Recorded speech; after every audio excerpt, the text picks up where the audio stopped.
From the ghostly echoes of cinematic landmarks reduced to rubble, to timeless backdrops frozen in history, we journey through Britain's most iconic film locations. Prepare to see how the magic of the silver screen collides with the relentless march of time, revealing transformations you won't believe and astonishing pockets of permanence.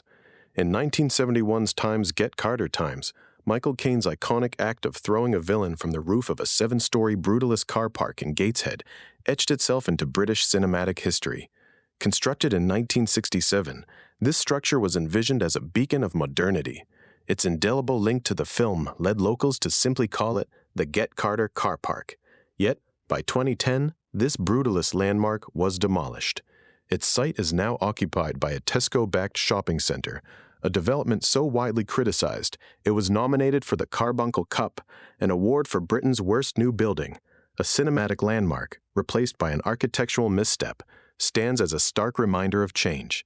From demolition to preservation, our next location offers a striking contrast. In 1970, Times' The Railway Children Times captured hearts with Jenny Aguter's desperate cry of, "Daddy, my daddy!" as a steam train emerged from a tunnel, a scene instantly recognizable. That iconic setting is Oakworth Station, part of the Keighley and Worth Valley Railway in Yorkshire. Remarkably, over 50 years later, it remains virtually unchanged. The platform, waiting room, and signal box are identical, and steam trains continue to traverse its tracks, a living testament to cinematic permanence. While Oakworth stands preserved, other sites have seen radical reinvention.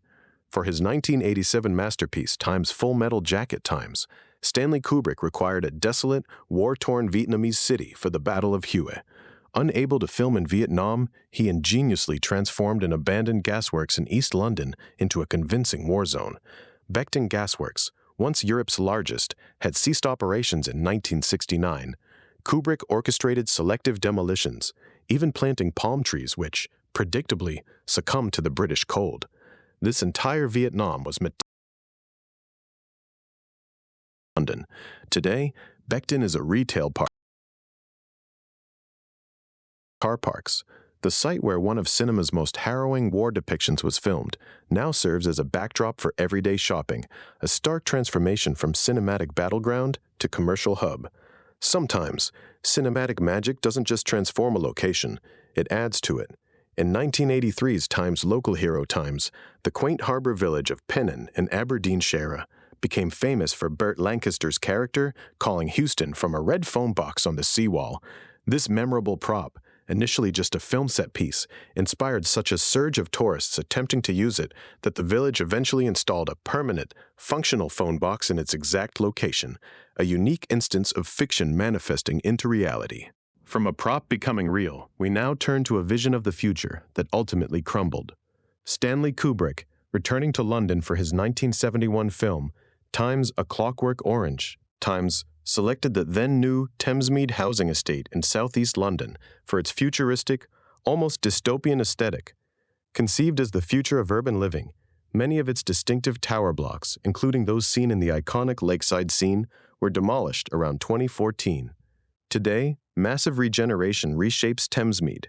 Kubrick chose it for its vision of the future, yet this futuristic ideal eventually became one of London's most challenging estates. Now, the very structures that defined its cinematic legacy are being dismantled, a testament to the unpredictable march of urban evolution and the fleeting nature of architectural ambition. While some futures are dismantled, others are meticulously restored. In 1945, the poignant romance of Time's brief encounter unfolded within the tea room of Carnforth Station in Lancashire. This location was strategically chosen, its northern position allowing for continued operation during wartime blackouts. Decades later, by the 1980s, the station had fallen into severe disrepair. However, a dedicated local effort intervened, meticulously restoring it to its 1945 appearance.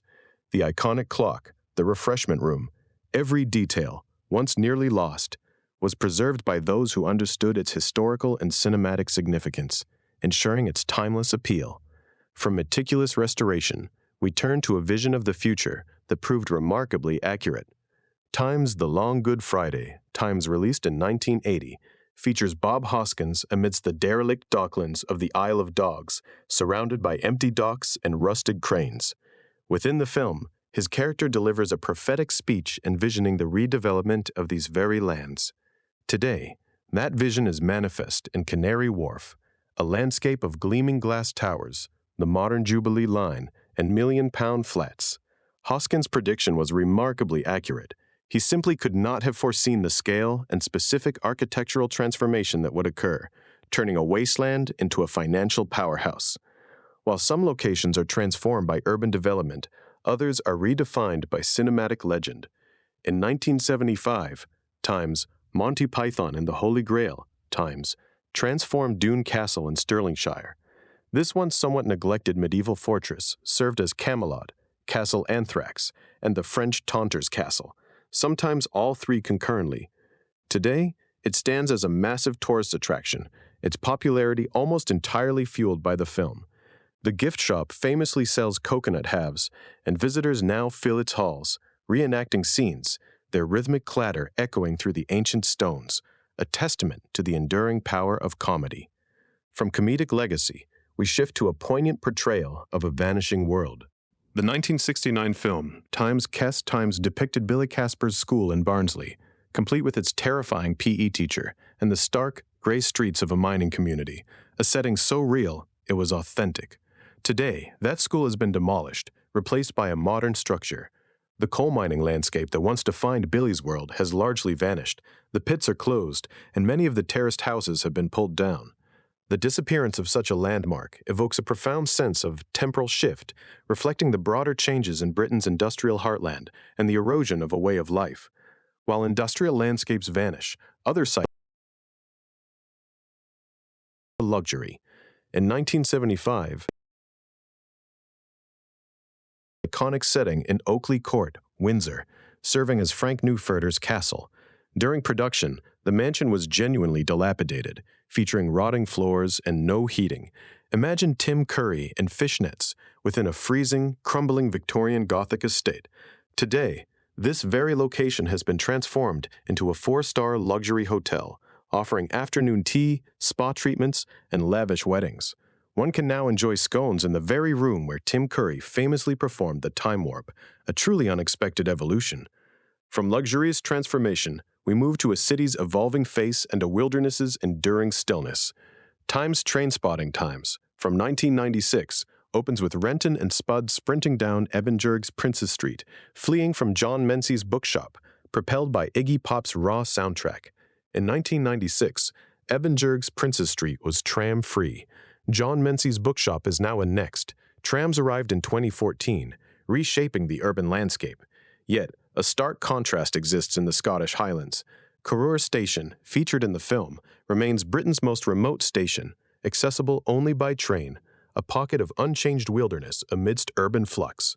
Continuing our exploration of industrial sites reborn, 1960s Times Saturday Night and Sunday Morning, Times depicted Arthur Seddon at Nottingham's Raleigh Bicycle Factory. The birthplace of Raleigh bikes, that massive factory floor is now the Jubilee campus of the University of Nottingham. Glass buildings, water features, and cycle paths stand where iconic bicycles were manufactured, a complete reimagining of an industrial powerhouse. From industrial rebirth, we shift to a quiet corner of London, seemingly frozen in time. In 1966's Times blow-up, Times Marion Park in Charlton, southeastern London, served as the quiet backdrop for a potential murder. Antonioni chose it for its subdued atmosphere. Remarkably, in a city profoundly reshaped since 1966, this park endures almost identically. Same fences, original layout, and even the same trees, a testament to unexpected permanence amidst relentless urban change. While some places remain untouched, others, once envisioned as the future, face a different fate. Times Gregory's Girl Times, 1981. Featured Abron Hill High School and Cumbernauld Town Centre in Scotland. This new town, with its brutalist shopping centre, was envisioned as the future. Abron Hill High School was demolished in 2014. The town centre won Scotland's Ugliest Building Award in 2001 and 2005. Today, parts are dismantled, its future unfulfilled. Another cinematic backdrop, grappling with the unpredictable realities of urban planning. From unfulfilled futures, we turn to a scene of enduring triumph. The iconic slow-motion run from 1981's Times Chariots of Fire, Times, set to Vangelis's unforgettable soundtrack, saw young men racing along West Sands Beach at St. Andrews. The backdrop for this iconic scene remains precisely as it was then. Anyone jogging at Sands will inevitably hear that legendary music, a timeless echo of cinematic glory. From the timeless sands of St. Andrews, we plunge into the heart of London, where even iconic landmarks undergo radical modernization. In 1981's Times An American Werewolf in London, Times, Piccadilly Circus appeared as a gritty, neon-soaked 1980s tableau, lit by analog signs for TDK, Sanyo, and Coca-Cola. Now, this historic junction is dominated by a single, colossal curved LED screen, cleaned and thronged with tourists, a vivid illustration of London's relentless evolution. While Piccadilly transforms with technology, other cinematic locations undergo more personal, yet equally dramatic, revivals. In 1987, Times Withnail and I, Times introduced Sleddale Hall, near Shap in Cumbria. Uncle Monty's Cottage, a location so utterly derelict during filming that it lacked running water, heating, and featured rotting floors, remains, arguably, the most miserable holiday cottage ever depicted in British cinema. In 2009, Sleddale Hall was auctioned and purchased by a conservation architect. By 2012, he had meticulously restored the private home, preserving its Withnail atmosphere, even rebuilding the door and window surrounds to match the film. Fans still visit the valley, drawn by the enduring charm of its cinematic misery, transformed into a cherished private residence. From a meticulously restored cottage, we turn to the broader canvas of post-industrial rebirth. Times The Full Monty Times, 1997, depicted post-industrial Sheffield, closed steelworks, and Victoria Keys, where a car sank into a canal, rusty and abandoned. Today, this area is gentrified, boasting luxury narrowboats, wine bars, and modern apartments. The film's premise was the absence of hope. Now, even a Nando's stands on that very spot, a vivid symbol of economic and social transformation. While Sheffield underwent gentrification, other cinematic landscapes, particularly in remote Scotland, retained their unsettling permanence. In 1973, Times The Wicker Man, Times sent Sergeant Howie across remote Scottish locales, Newton Stewart, Gatehouse of Fleet, Plockton. These places remain remote, quiet, unsettling. Plockton is virtually unchanged. The infamous burn site at Burrowhead is now just a grassy clifftop. The atmosphere endures, almost identical. The sole modern intrusion?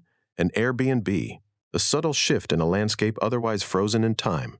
From remote permanence, we return to London for one of its most spectacular revivals. Times Children of Men, Times, 2006, featured Battersea Power Station.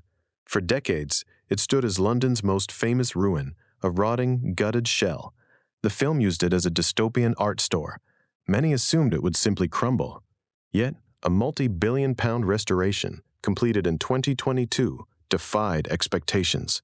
Apple now occupies space there, alongside over 100 shops and apartments selling for millions. Its iconic chimneys were re-emphasized.